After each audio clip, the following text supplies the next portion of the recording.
van a ir integrando más. De todas formas, vamos a dejar grabada la sesión para que los compañeros que no pudieron asistir, bueno, pues sepan más o menos de qué trató la sesión del día de hoy. Bien, pues la situación es la siguiente. Vamos a revisar un poco los contenidos que estuvimos trabajando en esta semana sobre los elementos del argumento. Estamos regresando un poco cuando vimos el tema de cocinando un argumento. Hablábamos un poco bueno, cómo podemos reconocer los elementos del argumento, y ahora vamos como a desmenuzar esas ideas para justamente ir un poco más hacia la aplicación, que sería nuestro tercer bloque. Obviamente todos estamos haciendo un esfuerzo de adaptación de nuestros cursos pues a este medio. Entonces, bueno, pues obviamente hay muchos contenidos que van a quedarse de lado, pero pues yo por ahí les voy a invitar a que pues ustedes en su interés vayan viendo algunos otros cursos. Yo les voy a recomendar unas plataformas al finalizar este parcial en la que ustedes pueden tener como un acceso a la lógica, a la lógica matemática incluso, ¿no? Es una ciencia, es un arte, hay de hecho un congreso internacional, un concurso internacional de lógica, olimpiada le llaman, olimpiada internacional, una olimpiada nacional, hay, hay, hay mucho, pero realmente, bueno, estamos todos haciendo un esfuerzo para que logren ustedes tener un acercamiento a esta asignatura. Bien, en esta semana trabajamos varias actividades, pero nos detenemos un poco a ver dos temas el día de hoy. El tema del concepto y el tema de la definición, que está estrechamente vinculado al concepto. Y ahora justamente ustedes se han llevado una última tarea sobre la proposición, que ya lo habíamos hablado, no es un tema nuevo, pero que ahora vamos a profundizar más sobre este tema, que es el de la proposición, el juicio, los tipos de juicios y la proposición como elemento fundamental del argumento. Después vamos a ver el argumento ya como una unidad y vamos a ver que está formado de premisas, conclusiones, ambas son proposiciones. Bien, alguien me quiere decir, bueno, en esta clase la vamos a hacer un poco más colectiva, entonces voy a pedirles que participen, saquen sus libretas, saquen sus apuntes, hay que desempolvarlos un poquito y necesito que me diga alguien que quiera participar qué es el concepto. ¿Qué es el concepto? Otra vez, volvemos al tema del concepto. ¿Qué es el concepto? Yo, profe, Adelante. el concepto es una representación mental que engloba las características esenciales de un objeto o clase de objetos. No afirma ni niega nada acerca de los objetos. Por lo tanto, no puede ser verdadero ni falso, pero nos permite distinguir unos objetos de otros. Un concepto puede referirse a cualquier tipo de entidad, real o imaginaria. Excelente. ¿Cómo te llamas? Said, Said, has hecho un excelente trabajo para sacar qué es el concepto. Me encanta cuando un alumno no se queda con lo que dice el primer renglón, ¿no? Sino que va y busca qué es el concepto. Entonces tú nos has dado el concepto del concepto, te felicito. El concepto, entonces, es una representación mental. Tenemos que explicar eso. Ya lo expliqué y lo abordé en una clase, se quedó por ahí guardado en un video, donde les puse dibujos de arbolitos y de casas. Es una representación mental porque nosotros no podemos contener en nuestra mente. Imagínense cómo sería nuestra cabezota si nuestra cabezota fuera llenada con todos los objetos que existen en el mundo. O sea, los objetos no pueden estar presentes en nuestra cabecita para conocerlos. ¿Sí? Solo estarían presentes, dice un filósofo de la Edad Media, solo están presentes así, tal cual, en acto, en la mente de la divinidad, ¿no? Pero nosotros, en nuestra mente, no están así. Nosotros conocemos los objetos formándonos en nuestra cabecita, formándonos en nuestra mente imágenes o representaciones, ¿sí?, de los objetos. De tal forma que nosotros aprendemos, es decir, captamos, apresamos las características de los objetos y las metemos en nuestra mente. De tal forma, Said, que tú tienes desde niño el concepto árbol. De hecho, yo sí te pregunto, a ver, Said, dime cuál es el primer árbol que viste en tu vida. Difícilmente, a lo mejor habrá quien sí, pero difícilmente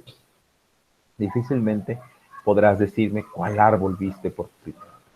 Para mí seguramente fue un árbol de tamarindo o un árbol de hule que había en el patio de la casa de mi abuela, que fue donde yo crecí. Probablemente fueron los dos árboles que yo vi, ¿no? Y que yo tengo en mi recuerdo. Pero eso no es lo importante. Lo importante es que cuando yo conviví con un árbol, aprendí, capté en mi mente las características más elementales. Por eso su compañero Said ha dicho la representación mental que engloba las características fundamentales de un objeto. De tal forma que yo puedo muy bien distinguir un árbol de una silla, por supuesto, ¿no?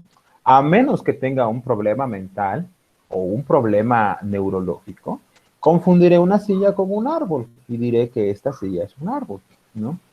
Pero de entrada, el concepto nos ayuda a diferenciar los objetos. No afirma ni niega nada del objeto, simplemente lo capto. Silla, mesa, árbol. Yo sé que una mesa es una base, es una superficie sostenida por patas. Y puedo decir cuatro patas, pues sí, puede ser cuatro, puede ser tres, puede ser una, ¿no? Puede ser redonda, circular, cuadrada, triangular, rectangular, pero una mesa debe ser una superficie sostenida por una base, ¿no? Y hay diferentes tipos de mesas, ¿no? Pero la mesa la puedo distinguir de una silla, de una cama. Bueno, el concepto nos ayuda a eso, nos ayuda a captar las características esenciales de los objetos. Y podemos captar las características de los objetos reales, es decir, los que existen en el mundo, pero también los objetos imaginarios. Claro, podemos captar los objetos imaginarios si sabemos las características esenciales de los mismos, ¿no? De tal forma que podemos captar la característica, bueno, podemos captar el concepto de Pegaso, aunque sea un ser fantástico, ¿no? ¿Qué es un Pegaso? A ver, alguien me dice qué es un Pegaso. Es Como un caballo. caballo Un caballo con con alas Caballo de con los alas. cuentos o historias Es un de caballo caballeros. y con cosas alas. así. Exactamente, es un personaje mítico, un caballo alado. No, no de los tenemos caballeros del Normalmente Zodiaco. son blancos. los caballeros del zodiaco, ¿no? Y si yo les digo unicornio, Ah, es un caballo con un cuernito que supuestamente es mágico y cosas así. exactamente. O sea, pero son seres imaginarios, fantásticos, pero podemos saber qué son. ¿Por qué? Porque podemos captar el concepto. Decimos, ah, es un caballo, pero que tiene un cuerno. A base Entonces, de sus definiciones, ¿no?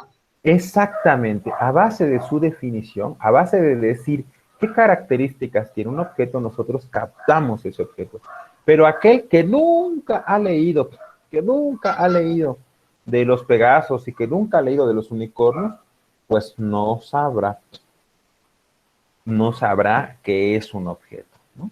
No sabrá qué es el objeto. Yo recuerdo, bueno, no recuerdo que cuando mi maestro de la secundaria me explicaba algo así sobre esto, me enseñaba un objeto que jamás en mi vida había visto. Bueno, no había visto, pero pues era muy fácil deducir una vez aprendido que era. Pero hace muchos años, ustedes no lo, bueno, yo tampoco no estoy tan grande, pero bueno, cuando yo estaba en la secundaria, pues no había el recurso tecnológico que ahora tenemos. Y entonces se hacían proyecciones de acetato. Si yo les digo la palabra acetato ahorita, me van a decir, ¿qué es eso, profe? ¿Qué es eso? ¿Qué es eso? ¿Qué es un Bueno, proyector? yo sí sé que ¿Qué es? ¿Qué es? A ver, Un ¿eh? papel transparente. es Es una plástico transparente. hoja de plástico transparente un poco gruesa, Ajá. de tamaño carta, en donde puedes utilizar plumones para hacer diferentes figuras. O también Ok, pintura acrílica. muy bien, ese es un acetato. ¿Y saben para qué se utilizaba eso? ¿Para qué los profesores lo Para utilizaban? crear. Nada, Mm, nada. ¿Para crear qué? Mapas, creo. Fíjense, les voy a decir que podías crear lo que tú quisieras. anotar dibujos, pero había un aparato que se llamaba proyector de acetatos. Y ese proyector de acetatos era lo que hoy es un cañón, era una lámpara con un espejo, ponías la hoja una vez que el profesor quería enseñar la célula. Entonces él dibujaba bien en su acetato la célula, la hacía bien bonita, la coloreaba, la pintaba y la ponía en la lámpara. La lámpara mandaba el reflejo al espejo y el espejo tenía otra lámpara que la proyectaba en la pared. Y ya nosotros veíamos en grande y bonito la célula. Era lo que era el proyecto, lo que ahora es el cañón, el proyector. Eso era con lo que los profesores nos exponían los temas. Entonces el profesor nos enseñó, no me acuerdo cómo le llamó, ya ni me acuerdo porque no fue significativo eso, pero había un pincel, un plumón o un estilógrafo, creo que se llama, que era justamente para escribir en hoja de acetato. Y para mí era desconocido. Yo cuando lo vi dije, ¿eso es un lapicero o es un plumón? Me dijo, no, se llama tal cosa. Entonces, ya aprendí que es una especie de lapicero que sirve específicamente para escribir o anotar sobre una hoja de acetato. Ya no me acuerdo el nombre, no me acuerdo. Entonces, los objetos los conocemos cuando conocemos el concepto, es decir, cuando sabemos las características del objeto. Y como bien dijo su compañera, ¿cómo sabemos las características de un objeto? Pues cuando nos dan su ¿qué? Su definición. Por eso, el tema del concepto está estrechamente unido y yo no lo quise pasar por alto al tema de la definición. Bien, otra pregunta. Bueno, ya sabemos que podemos hacer conceptos reales, imaginarios, concretos o abstractos, porque yo hace un rato en la clase anterior recordé una canción, creo que el grupo se llamaba OV7, si ustedes por ahí, también es mi época de la secundaria, pero esa canción me gustaba mucho, la cantábamos, pero no me acuerdo cómo se llama, pero decía algo así. Yo que sé dónde está el amor, en algún asteroide, en un elevador, en un rincón, en internet, en el monte Himalaya o en algún café. No sé cómo se llama esa canción. Creo que se llama Shabadabadaba, algo así. Shabadaba, algo así. Entonces, esa canción preguntaba, ¿dónde está el amor? ¿Sí? En un asteroide, en un elevador, en un rincón. El sujeto que cantaba, que pues obviamente alguien la compuso, preguntaba, ¿dónde se encuentra el amor? El amor es un concepto que no es concreto. Es decir, no podemos decir, mira, este es el amor, aquí está, mira, te lo presento, este es el amor, este objeto es el amor. No, los sentimientos, las emociones, los valores, las virtudes no son así. ¿Claro? No son así, no son concretos. Mira, allá va doña Virtud caminando. No, pues no. A menos que una señora se llame Virtud y camine por ahí, o a menos que una señora se llame Amor y camine por ahí, podemos decir, mira, ahí va el amor caminando. No. O la esperanza también, ¿no? O la esperanza también, como decimos, la esperanza muere al último. El chiste famoso ese, ¿no? De que va triste la persona y dice, estoy bien triste. ¿Por qué? Porque la esperanza muere al último. Bueno, ¿y eso qué tiene que ver? Pues mi suegra se llama Esperanza, ¿no? Pues no. No se trata de esos conceptos. El concepto abstracto es un concepto que formamos a partir de situaciones y abstraemos, es decir, captamos algo que hay ahí y formamos el concepto de bondad, formamos el concepto de bien, formamos el concepto de belleza, formamos el concepto de amor, de esperanza, de generosidad, pero no son palpables. O sea, palpamos situaciones generosas. Vemos a un joven ayudando a pasar a un anciano la calle y decimos, qué generoso es. ¿Por qué? Porque dio de sí para ayudar a aquel que en ese momento lo necesita, que compasivo, que empático, etcétera, ¿no? Son conceptos, sí, pero son abstractos, así se les llama. Bien, una de las cosas que también vieron y que es la segunda pregunta que yo quiero hacer. Bueno, les dije que me distinguieran entre imagen, entre concepto y palabra o término, ¿sí? Y eso, bueno, lo van ustedes a poner en una tablita. La imagen es una representación que se genera en nuestro cerebro. El concepto es el proceso en el que se construye esa imagen y el término es la expresión del concepto. Es decir, el concepto y la imagen están acá en nuestra cabecita, pero cuando nosotros lo exteriorizamos por signos verbales o por signos escritos, se hace término, se llama término o se llama palabra. ¿Sí? Bien, ¿cuáles son? ¿Quién me quiere decir cuáles son las dos propiedades del concepto? La comprensión y la extensión. La comprensión y la extensión. Correcto, la comprensión y la extensión. Aquí, antes de que algo pase, voy a llevarles a advertir una cosa.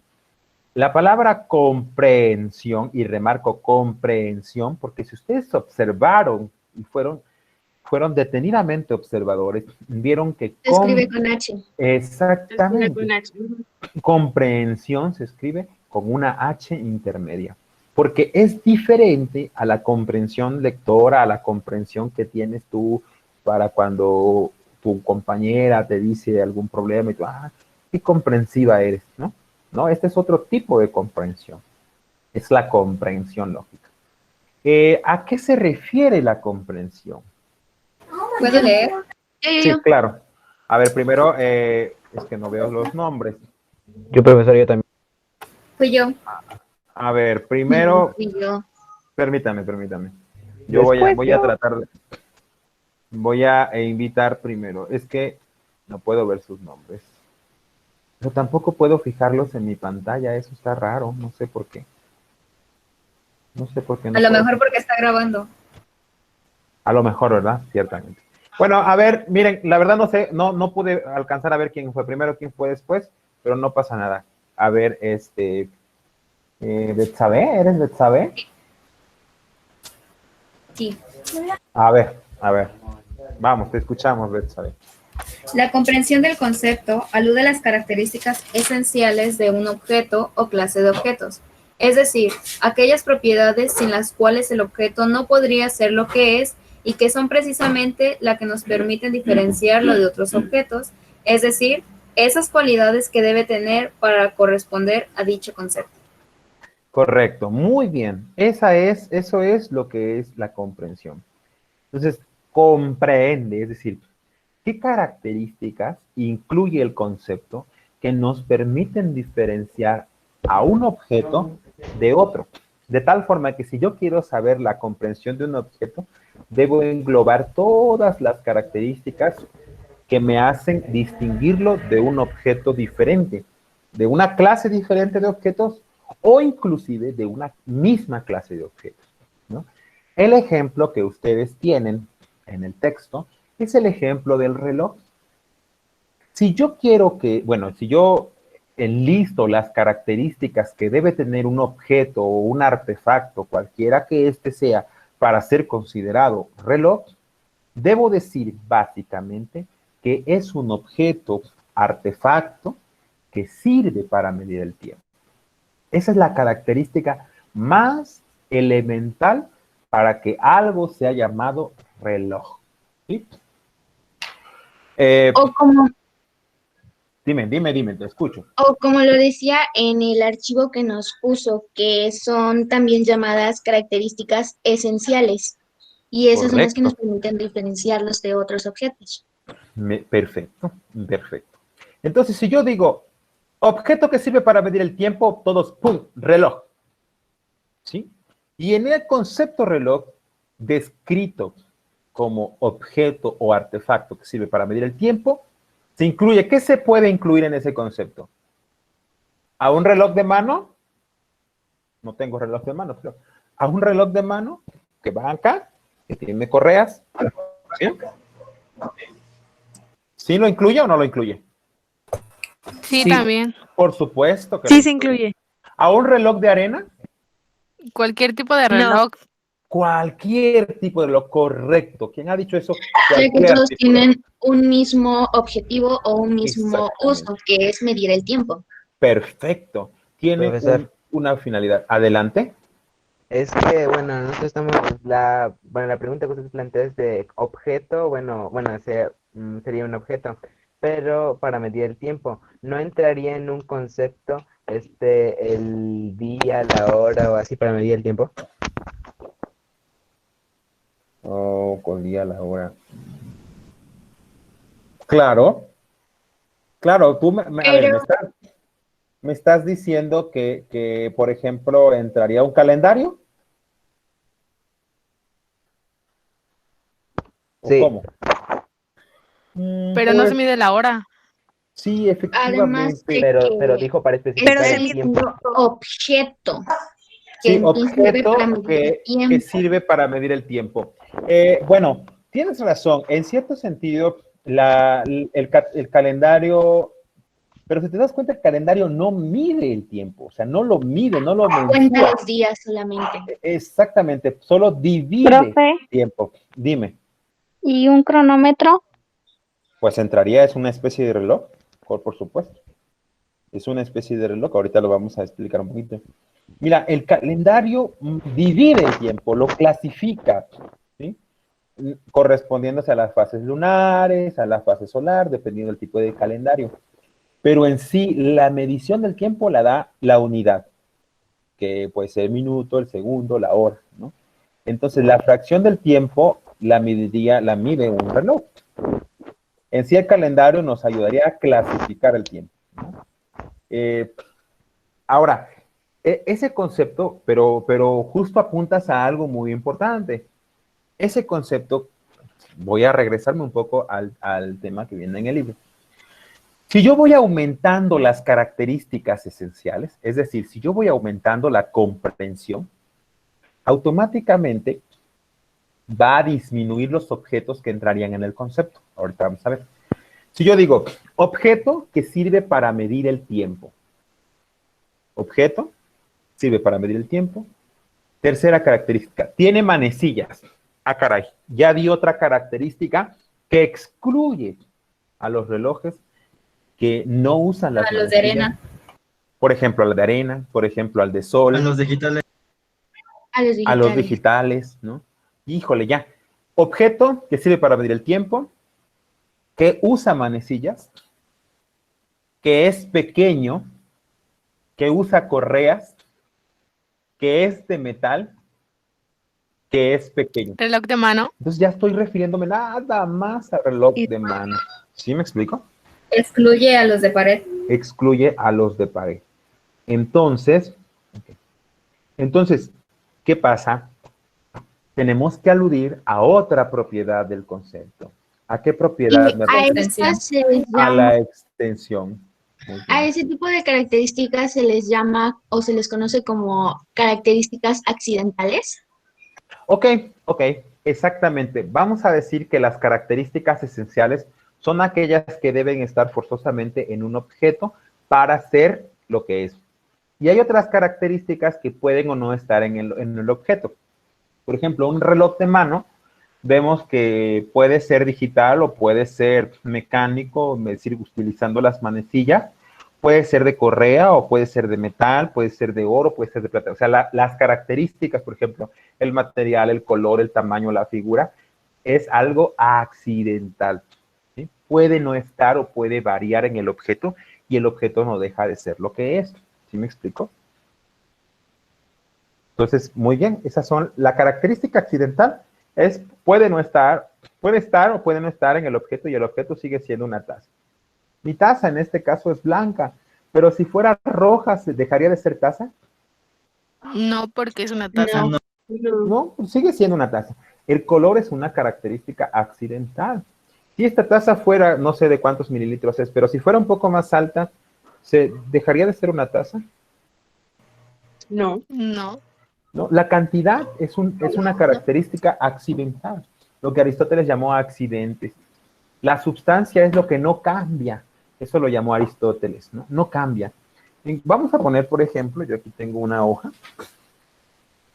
Si esta hoja es una hoja blanca, es una hoja de papel blanca. Si esta hoja yo le hago así, ¿qué cambia? ¿Sigue siendo hoja? Sí, Lo Y cambian esta de la forma. Sigue siendo blanca, sigue siendo hoja, es una hoja arrugada, pero es una hoja. Pero si yo la quemo completamente con un cerillo y se vuelve ceniza, ¿es hoja? No, ya no. No, ya no. Ya no es una hoja. Cambia completamente sería de lo que estilo. queda de la hoja. Exactamente, sería ceniza. Perdió las características Cambió su química. esenciales. Exacto, cambió sustancialmente, ¿sí? Dejó de ser lo que era para ser otra cosa. Bueno, pues las características que hacen a algo ser lo que es son las características esenciales. Aquello que puede o no estar en el objeto es accidental, ¿sí? Eso se le llama característica accidental. Y Correcto. estas no sirven o sea, no son útiles en la comprensión del objeto. Exactamente, ¿no? Sí, pero obviamente la comprensión la hago variar y entonces disminuyo la extensión. Por eso quiero que refiramos ahora al concepto, a la propiedad, segunda propiedad del concepto, que es la extensión. ¿Quién me la dice? Yo, Sí, adelante. la extensión del concepto se refiere al conjunto de individuos que se encuadran en un concepto, es decir, a la clase formada por todos los objetos a los cuales puede aplicárseles el concepto. Ok, entonces son aquellos objetos a los que puede aplicársele el concepto. ¿Recuerdan ustedes sus exámenes de la primaria o de la secundaria donde el maestro del español les ponía una serie de objetos y les decía la instrucción, de todos los objetos que tú ves, encierra los que pertenezcan a la clase útiles escolares? Y ya agarrabas tú con rojo y encerrabas un cuaderno, encerrabas el lápiz, dejabas afuera la estufa, dejabas afuera el refrigerador porque no es un útil escolar, y cerrabas el lápiz, encerrabas la sacapuntas, encerrabas con rojo los que pertenecen a la clase útiles escolares. Pero ¿por qué no encerraste el refrigerador en la clase útiles escolares? ¿Por qué no lo encerraste? Porque no pertenecía a ese concepto. Pero si te hubieras dicho, encierra con azul los objetos que pertenezcan a la clase electrodomésticos. Electrodomésticos. Entonces sí, encierro licuadora, encierro refrigerador, encierro todos los que pertenezcan a la clase electrodomésticos. Pues algo así es la extensión. La extensión son los individuos a los que se puede aplicar un concepto. ¿Sí me explico? El concepto mamíferos, ¿a quiénes se aplica? A los Personas que nacen de una... que nacen Bueno, de no solo las otra personas, ojo. persona. También Los animales. Animales y... Seres Los animales. vivos. Animales que normalmente nacen de una madre, que tienden a mamar de la madre, etcétera, ¿no? Serían seres vivos, ¿no? Como concepto en general. Seres vivos cuya característica principal es que nacen directamente de la madre. Porque, bueno, esto para diferenciarlos a aquellos que la gallina pone un huevo, pum, y nace del huevo, no nace del útero de la madre, ¿no? Y la gallina no mama, ¿o sí? No, profe. ¿Cómo se les llama a los seres vivos que nacen a partir de un huevo? Ovíparos. Ovíparos. Ovíparos. Entonces vean cómo recordamos aquí las clases nos sirven para ejemplificar bien el concepto, ¿sí? Entonces, hay una ley que nos dice cómo se relaciona la comprensión y la extensión. Es decir, entre más tenga características, o sea, el concepto, menos individuos se les va a aplicar ese concepto. Y entre menos características, es decir, entre la comprensión sea menor, la extensión va a ser cada vez mayor. Esa se llama ley de la proporción. variación inversa. De la variación inversa. ¿Quién me puede enunciar qué dice la ley de la variación inversa? Ajá, ¿cómo dice? A medida que la extensión de un concepto aumenta, su comprensión disminuye y viceversa. Es decir, a medida que la extensión disminuye, la comprensión aumenta. Muy bien. Entonces, esa es la relación que existe entre la comprensión y la extensión, ¿sí? Y el ejemplo que nos ponen ahí, que yo ahorita se los voy a poner básicamente, es, por ejemplo, supongamos, este es un ejemplo, es una analogía para que entendamos cómo varía la comprensión entre mayor comprensión, menor extensión, y entre menor comprensión, mayor extensión. Por eso es variación inversa, es inversamente proporcional.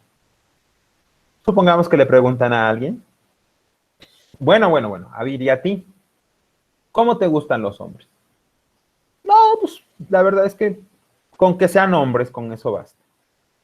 Y entonces solo ha dado del hombres, el concepto hombres que me gustan. Ella ha dicho que del concepto hombres que me gustan solo ha dicho una característica, ¿no? Que sean hombres.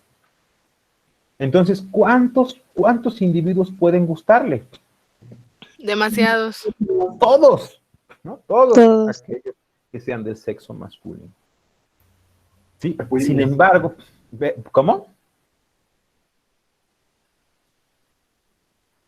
Sin embargo, si le preguntamos, bueno, ¿y a ti cómo te gustan los hombres? Bueno, a mí me gusta uno, pues que sean hombres, que sean caballerosos, que sean amables, que sean respetuosos, que aparte sean inteligentes, ¿sí? Que hablen muchos idiomas, que vayan a la iglesia los domingos, que les guste el cine, que sean amables, que den muchos regalos. Ay, ya cuántas características les puso a su concepto de hombres que me gustan. Muchas. Varias. Entonces, ¿cuántos individuos creen que creen que siga siendo la misma cantidad de individuos que puedan entrar en ese concepto? No, ya son menos o muy pocos. No, disminuye. Exactamente. Entonces, vean, la comprensión aumentó y la extensión, ¿qué pasó? Disminuyó. Esa es la ley de la variación inversa. Bueno, y ahí ustedes, después de esto, que es lo básico, les pedí que ustedes hicieran un cuadro de la clasificación de los conceptos. ¿Qué encontraron ahí? Según su extensión, es decir, según el número de individuos a los que se refiere, ¿cómo podemos clasificar un concepto? En conceptos simples, complejos, abstractos y concretos. ¿Cuántos son entonces? ¿Simples? Son 4. 4. Ok, ¿cuáles son los conceptos simples? ¿Quién tiene? ¿Cuáles son los conceptos simples? ¿Quién lo tiene? Yo lo tengo, solo déjeme encontrarlo donde se quedó. A ver, los demás saquen sus libretas, a ver, por ahí. Said, ¿ya te dormiste? No, profe, lo estoy buscando. Bueno, Maestra, yo lo tengo. A ver, ¿Estudian adelante. las formas del pensamiento humano? Te escucho. No. A ver, aquí ¿El arriba. concepto simple, maestro?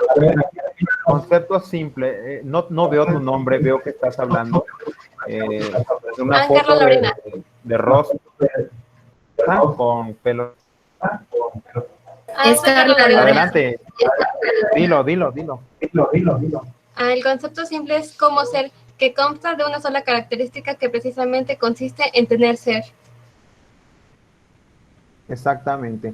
El concepto simple consta de una sola característica, ¿no? Por ejemplo, ser. ¿Quiénes son? Ser, bueno, es un concepto muy abstracto y lo vamos a ver en filosofía. Pero ser es todo lo que existe, todo lo que tiene ser. Nosotros somos seres, por supuesto, porque existimos.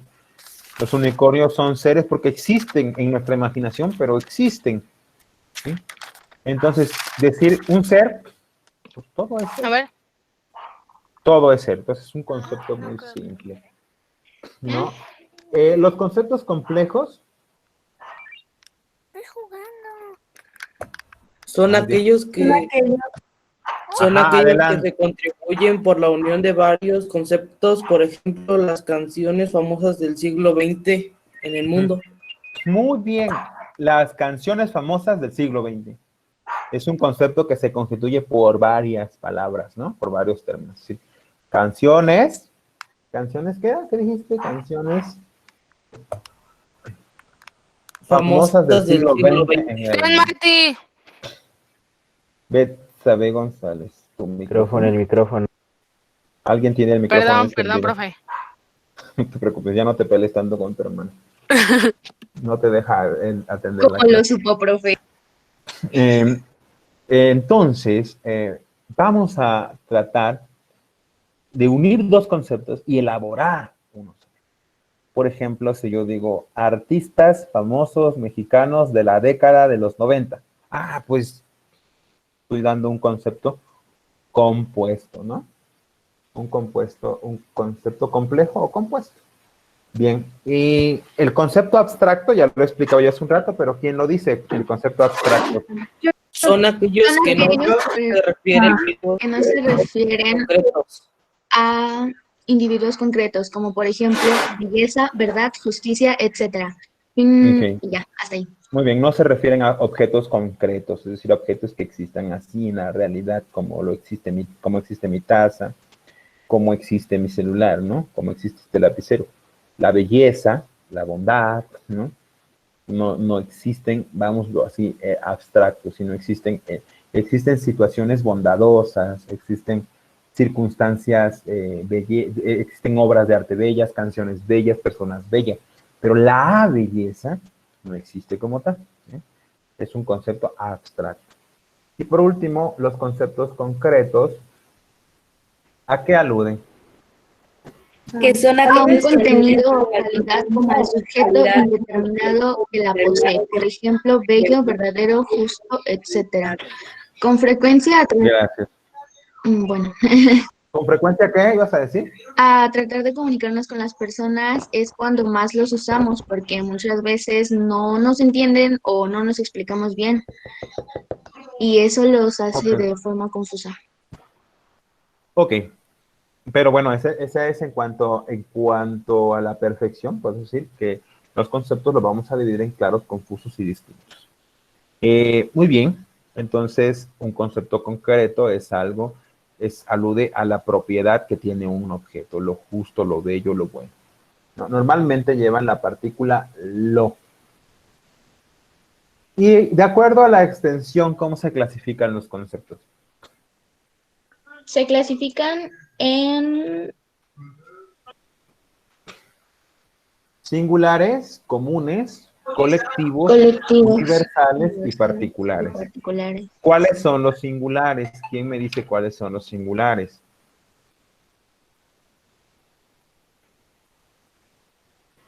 Cuando hablamos de algo en específico, Ajá, ¿como cuál?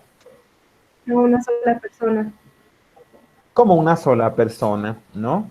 Como Ignacio Lagunes Carrera es profesor del CETI 146. Ignacio Lagunes es un singular concreto, ¿no? Viene el caso de una filósofa francesa, Simone de Beauvoir, ¿no? Es un concepto singular, pues se refiere a una filósofa francesa, a un individuo específico. Después tenemos un concepto común. ¿Cuál sería? ¿Por qué le llamamos concepto común? Ahí ya no nos estamos refiriendo a un individuo específico, sino a lo que comparten dos individuos específicos. Por eso podríamos decir, la maestra Yolanda y el profesor Ignacio son docentes del CETI 146. ¿No? El concepto docentes del CETI 146 es un concepto que engloba a individuos que tienen esta característica común. No sé si me explico. Ponen el caso de una filósofa francesa pues no es la única. Hay varias. Es un concepto común a varios individuos, mujeres que estudiaron filosofía y que aparte son famosas en Francia, ¿no?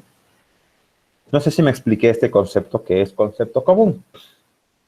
Sí, profesor. ¿No? En el caso, Sí, profe. por ejemplo, ustedes son seres humanos, pero aparte tienen una característica común, que son alumnos del primero D de enfermería. Alumnos de primero D de enfermería es un concepto que llamamos concepto común, porque es común a muchos, o sea, pertenece a varios. El concepto colectivo, ¿qué es?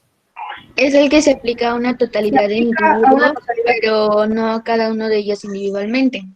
Correcto. Sino en grupo. En grupo. Siempre se va a referir al grupo.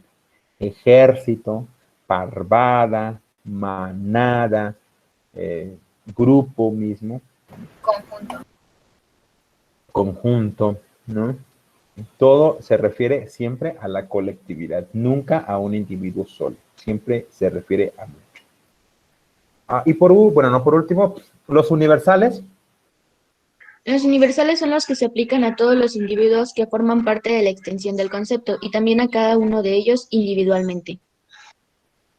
Ok, por ejemplo, mamífero, ¿no?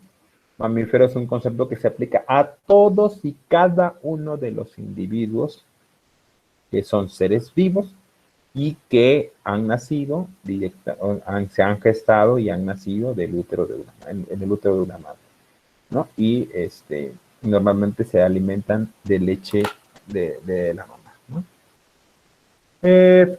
Hay un mamífero, cuando yo estaba estudiando la carrera y veía yo lógica,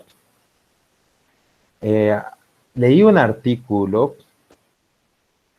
que yo después lo voy a investigar un poquito más, bueno, un poquito más para que recuerde, pero el ornitorrinco creo que es un mamífero. Es un mamífero que pone huevos. Exactamente, ¿no? Es lo curioso. Sí. Por ejemplo, el ornitorrinco entraría en los mamíferos, pero también entraría en los ovíparos. Ovíparos. En los ovíparos, ¿no? Entonces vean nada más lo curioso. A mí me pareció curioso porque cuando el maestro nos hablaba, los mamíferos son que decía, bueno, y el ornitorrinco es un mamífero, pero también pone huevos, ¿no? Fíjense, ya ven cómo me acordé de un evento de mi universidad. Pero también, por ejemplo, ser humano es un concepto universal. Todos los miembros de esa clase se les aplica, son humanos. Por eso decimos que los derechos humanos son universales, porque se aplican a todos los miembros que pertenezcan a la clase humana. Y por último, los conceptos particulares. ¿Cuáles son los conceptos particulares? Son aquellos que no se aplican a la totalidad, sino a una parte. Por ejemplo, cuando decimos algunos filósofos, algún estudiante, etc. Exactamente. También los conceptos universales normalmente se acompañan de la partícula todos, y para hacer hincapié, y los particulares de la partícula algún o algunos. ¿Sí? Algunos estudiantes de primero D van a reprobar la materia de lógica en el segundo parcial. Fíjate, ahí vamos a llamar más adelante, se los adelanto, a eso lo vamos a llamar un enunciado particular. Particular. Bueno, después viene otras capsulitas, que es de los conceptos en cuanto a la claridad, la confusión y la distinción. No es tan importante, pero para tener un poquito más de conocimiento se los puse. Y después, según Aristóteles es el padre de la lógica y escribió un libro, no lo tengo por aquí, pero escribió un libro que se llama así, Tratados de Lógica, conocido como el Organón. Y Aristóteles habla de predicables. En la lógica se habla de predicables y justamente ese es un tema que abre un poco a la definición. Él habla de género, especie, diferencia específica, propio y accidente. Esos son los 5 predicables que Aristóteles propone en sus tratados de lógica.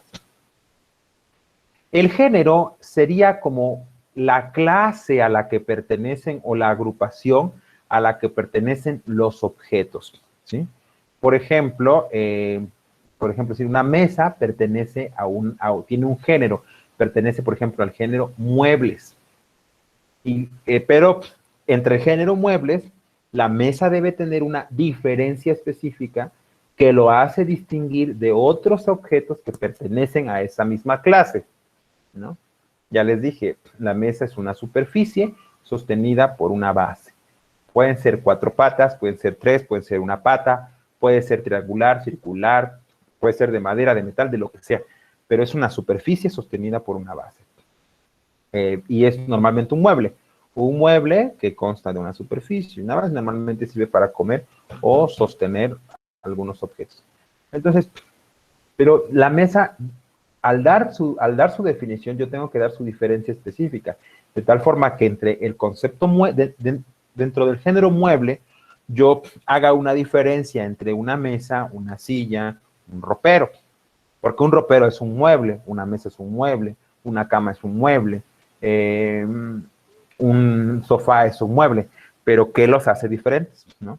Entonces dice Aristóteles, de los términos, yo puedo decir su género, es decir, a qué género pertenecen, a qué clase. Puedo decir su diferencia específica, es decir, lo que los hace diferentes de otros objetos que de igual forma pertenecen a la misma clase. Pero también puedo decir algo que le es propio a ese objeto. Y Aristóteles, no recuerdo si Aristóteles, pero dice, por ejemplo, el ser humano es un animal porque pertenece al género de los animales, es su género. Su diferencia específica que es racional, porque es un animal que razona, que piensa, que actúa movido por la inteligencia. Y lo propio, su característica propia, por ejemplo, dice, es la risa. La risa es propia del ser humano. Nadie más se ríe.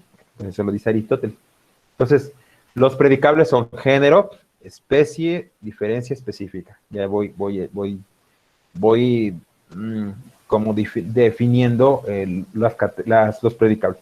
Y luego tiene dos, lo propio y accidente. Ya dije, lo propio es una característica que es propia de un objeto. Por ejemplo, del ornitorrinco, característica propia es que sea un mamífero y a la vez ponga huevos. Esa es una característica propia del ornitorrinco. Y accidente. El accidente, es decir, las cosas, como bien dijo su compañera, tienen características que son accidentales. Un accidente es el tamaño, el color, la medida, el peso, la forma, la figura. Son accidentales, ¿no? Y después Aristóteles en la metafísica establece los predicamentos, que son o predicamentos o categorías, que son 10, una sustancia y 9 accidentes. La sustancia justamente es lo que permanece y los accidentes son aquellas características que pueden o no pueden estar en el objeto y no afectan a su sustancia. Así básicamente, esto es un tema mucho más profundo, pero yo lo quise que lo vieran para que tuvieran un poquito más de conocimiento. Bien, del tema del concepto, ¿hay alguna duda? Ninguna. De mi parte no, profe. Ok. No, profe. Bien, ahora entonces pasemos al tema de la definición. Pasemos al tema de la definición. ¿Para qué sirve definir? Para comprender algún concepto o algún objeto que quieras expresar o explicar el cómo es. Ok. O para evitar disputas sin sentido. Para evitar disputas sin sentido. Nos permite conocer la comprensión de concepto y su extensión, Muy así bien. como la determinación o delimitación conceptual. Muy bien. Entonces, una definición es fundamental para que yo sepa en lógica y en cualquier materia de lo que yo estoy hablando. ¿Sí? De lo que yo estoy hablando. Entonces, eso es importante, la definición, para todas las materias, no solo para la lógica. Entonces, es una operación conceptuadora, porque construye conceptos, que se compone de dos elementos. Que se compone de el elemento por definir, o el elemento definido, que se va a definir, que le llamamos definiendum, y por lo que define, es decir, las características, le llamamos definiens. Son palabras en latín. La forma más tradicional de definir es por género próximo y diferencia específica. Eso se lo debemos a gran Aristóteles. Entonces, género próximo es decir, yo teniendo un objeto debo de mencionar su género. Su género y luego su diferencia específica. Su género es decir, la clase de objetos a la que pertenece y su diferencia específica justamente es decir, aquella característica que lo hace diferente de otros objetos que pertenecen a la misma clase. No sé si estoy hablando en chino, pero vamos a poner un ejemplo. A ver, ¿qué se me ocurre para poner como ejemplo? Bueno, ahí tienen un concepto que es el concepto de estética, que lo vimos cuando vimos las ramas de la filosofía. Entonces, ¿cuál es su género próximo? Disciplina filosófica. Disciplina Sabemos filosófica. que es una disciplina filosófica, es decir, es una rama de la filosofía también. Pero ¿cuál es su diferencia? Es decir, ¿qué es lo que nos hace Que se ocupa del estudio de la sensibilidad. de Sería la su diferencia sensibilidad? específica. Exactamente. Pues esa es su definición. Voy a ver, permítanme tantito, voy a ver si encuentro algunos otros elementos. Creo que ya está ahora les voy a decir dónde lo tengo, para que podamos poner más ejemplos.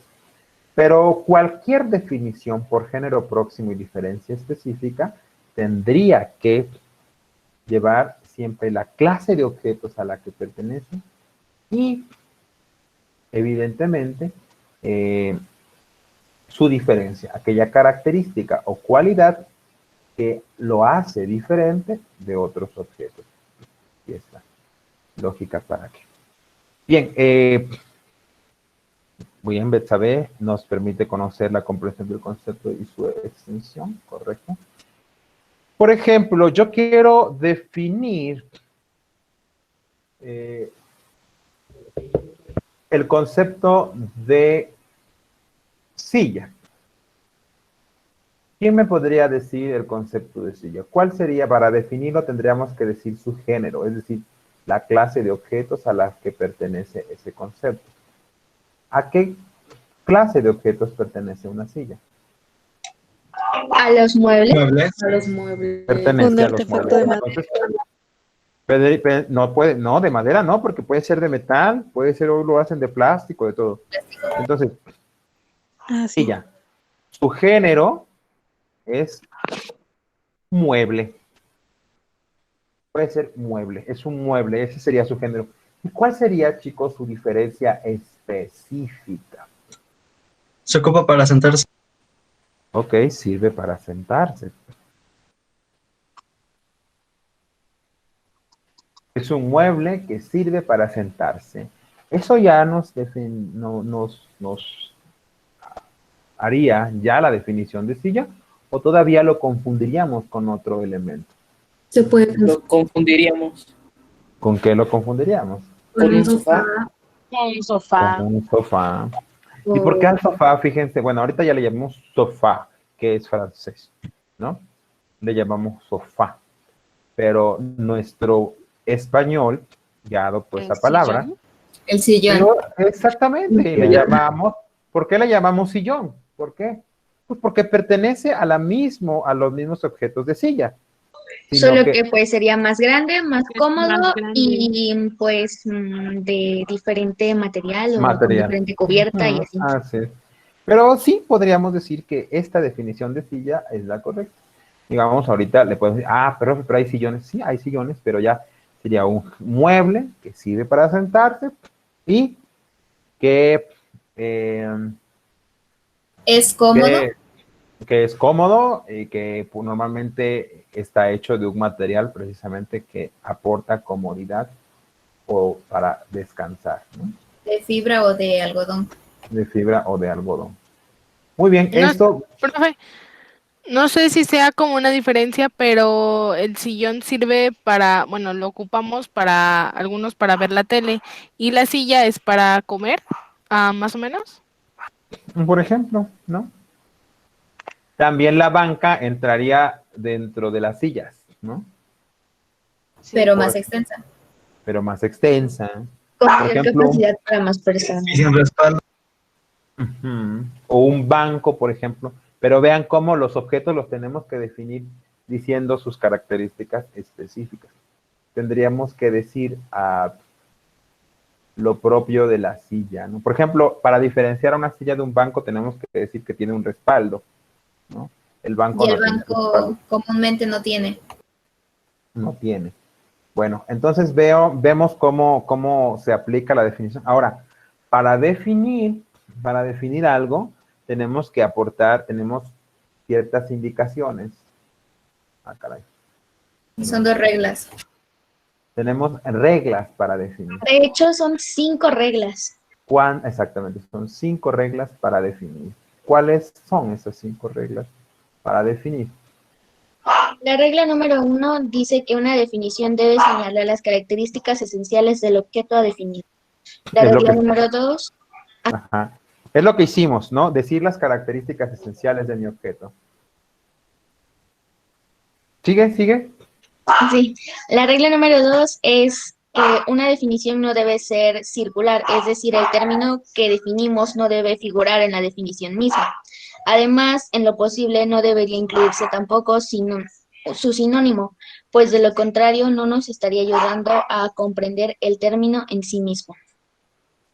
Ok, muy bien. No nos estaría ayudando a definir el término en sí mismo. Entonces yo no puedo decir que, yo no puedo definir utilizando la misma palabra que quiero definir. Por ejemplo, yo no puedo definir generosidad, acción y efecto de ser generoso. Pues no, porque está generosidad, generoso, está incluida ya, ¿no?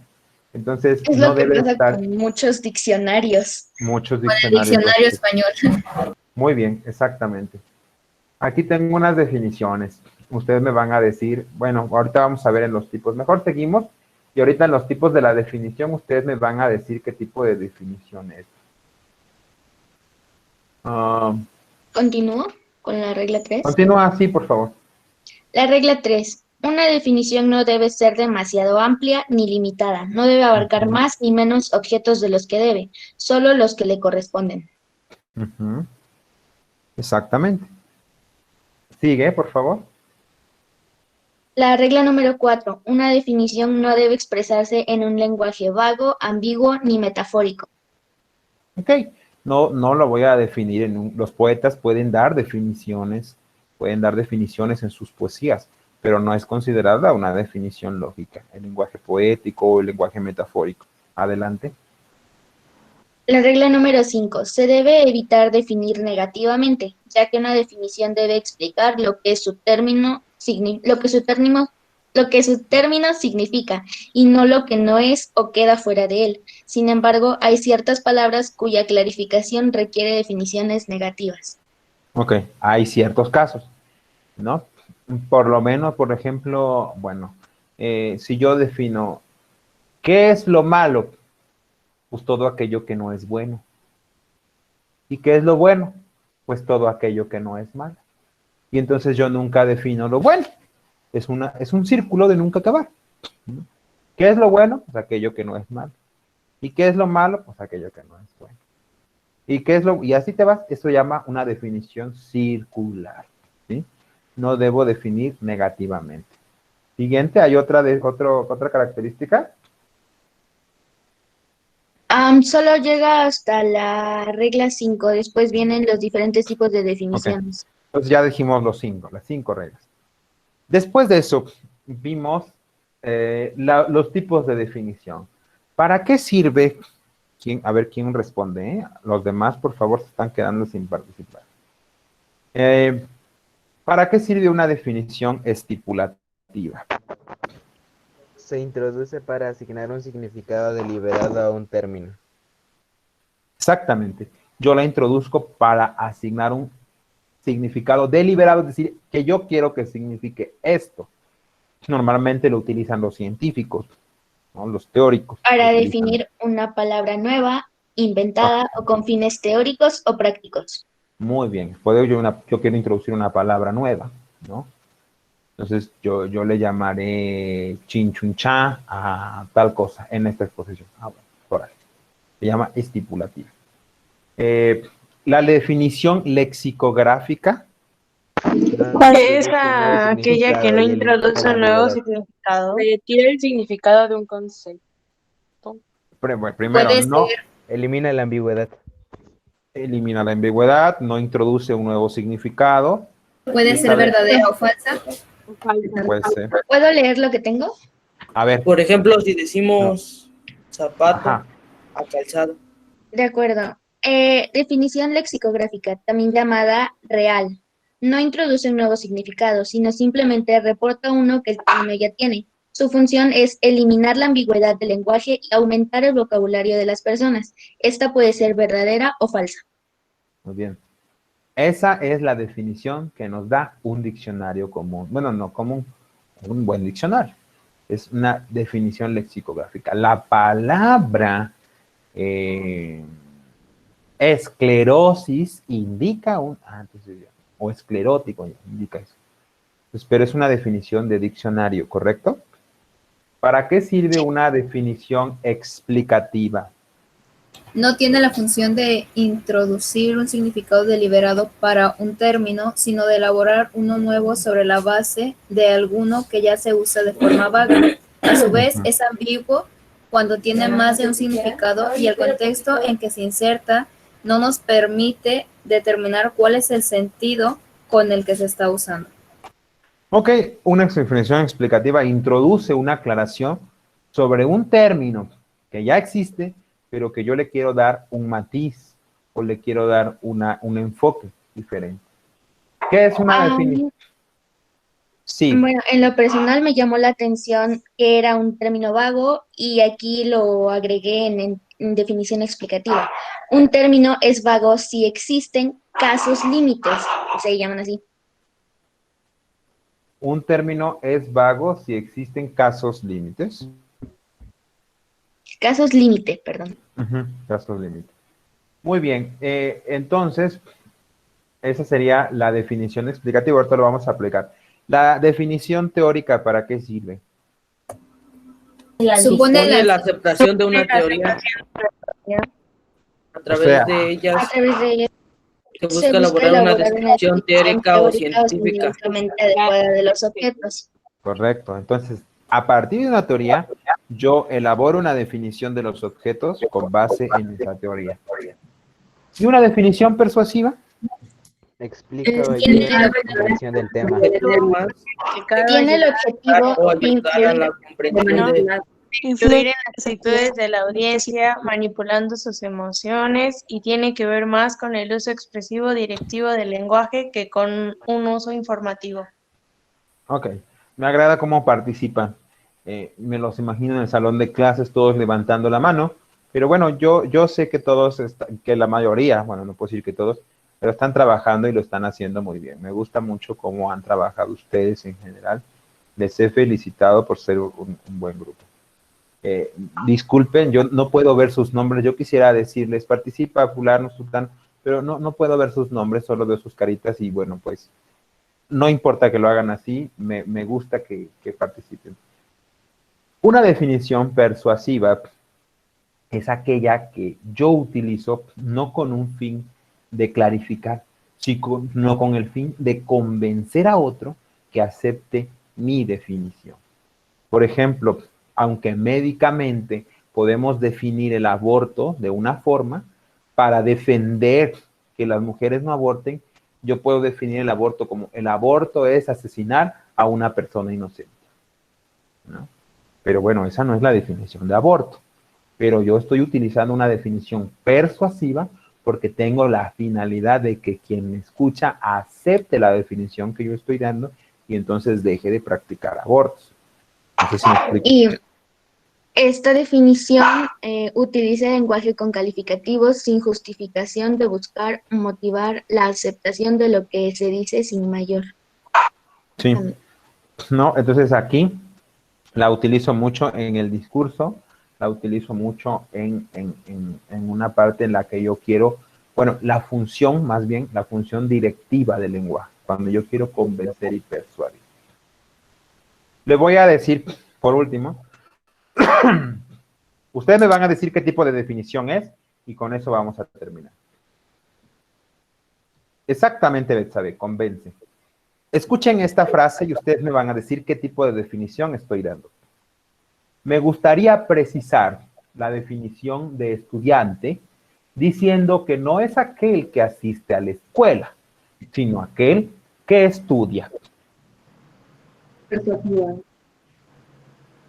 Lexicográfica. ¿Lexicográfica? Es lexicográfica. ¿Seguro? ¿Es de diccionario? ¿Eso aparece en un diccionario? Explicativa. Muy bien, es una definición explicativa, porque no quiero introducir un término nuevo, sino con base en uno que ya está, quiero hacer hincapié en una característica. Y entonces, me gustaría precisar la definición de estudiante, diciendo que no es aquel que va a la escuela, sino aquel que estudia. Y está, por ejemplo, dicha en un discurso. Homosexualidad. Otro ejemplo, homosexualidad. Relación de atracción anormal entre personas del mismo género. Lexicográfica. Esa definición sí que la puedo encontrar en un diccionario. ¿Sí? Sí, la puedo encontrar en un diccionario. Porque está, bueno, pues es un diccionario. A lo mejor cuando era considerada anormal o cuando era considerada una enfermedad, pero era una definición de diccionario. ¿Sí? El diccionario define la eutanasia como la atracción de provocar la muerte a un enfermo incurable para evitarle mayores sufrimientos físicos y psíquicos.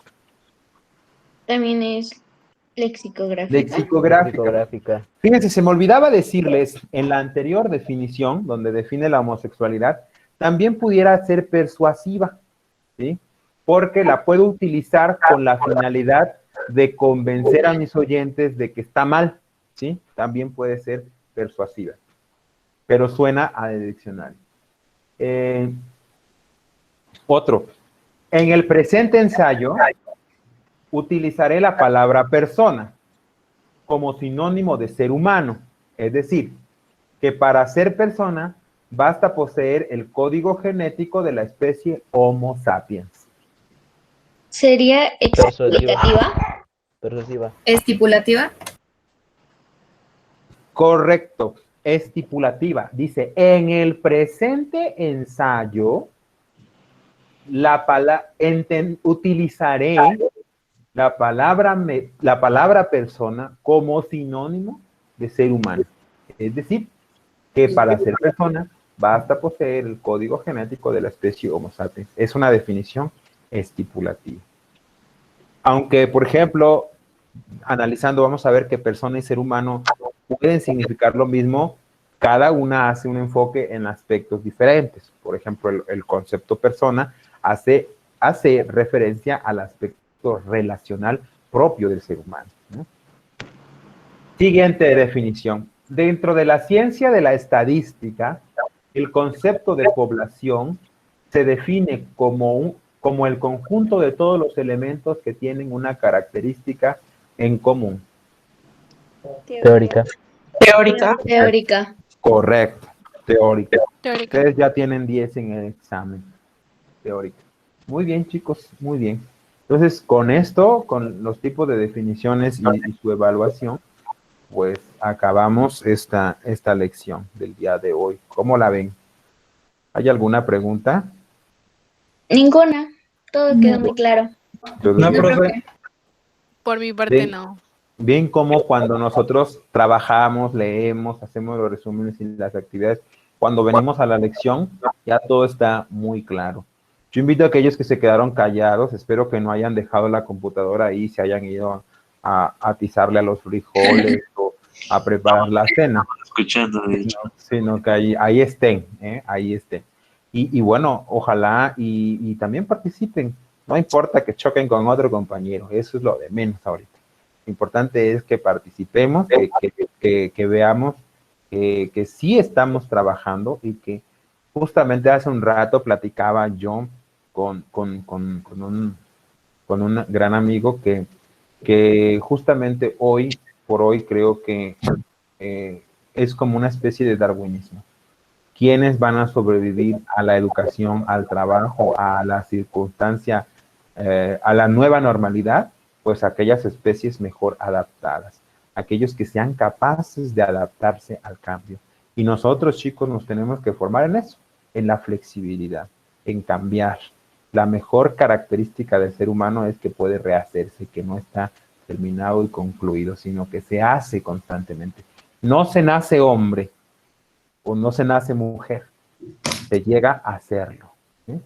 Es una frase de la gran Simone de Beauvoir, una feminista. Ella dice, no se nace mujer, se llega a hacerlo. Pero en general podemos decir, no se nace hombre, se llega a hacerlo, ¿no? Bueno, ¿Alguna duda? No. Ninguna, profe. No, profesor. Por mi parte, no.